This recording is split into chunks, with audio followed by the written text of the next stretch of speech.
મારું નામ છે દેવ્યાની ઝાલા. અત્યારે હાલમાં તો હું 4 થી 5 કલાક પ્રેક્ટિસ કરું છું અને અત્યારે મારી મેઇન ઇવેન્ટ છે 400 મીટર અને મેં 400 સ્ટાર્ટ કરી અને 1.5 વર્ષ જ થયું છે. એની પહેલા હું 100-200 મીટર કરતી હતી અને મારા ફેમિલીમાંથી પણ ફૂલ સપોર્ટ છે અને મને પપ્પાને બહુ ઇન્ટરેસ્ટ હતો સ્પોર્ટ્સમાં આગળ વધવાનો.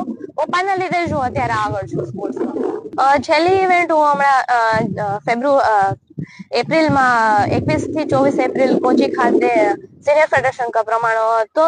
ત્યાં હું એશિયન એથ્લેટિક્સ ચેમ્પિયનશિપમાં પણ મારું ક્વોલિફાય છે અને જુલાઈમાં હું જવાની છું જર્મની ખાતે વર્લ્ડ યુનિવર્સિટી રમવા માટે.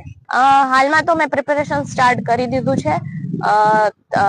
લાસ્ટ જુલાઈમાં ખબર પડશે કે મારું પ્રિપેરેશન કેવું હતું અને કેવું પરફોર્મ કર્યું. મારો મેઇન ગોલ તો ઓલિમ્પિક રમવાનો છે ઇન્ડિયા તરફથી. આઈડલ મારું છે શકેરી રિચર્ડ.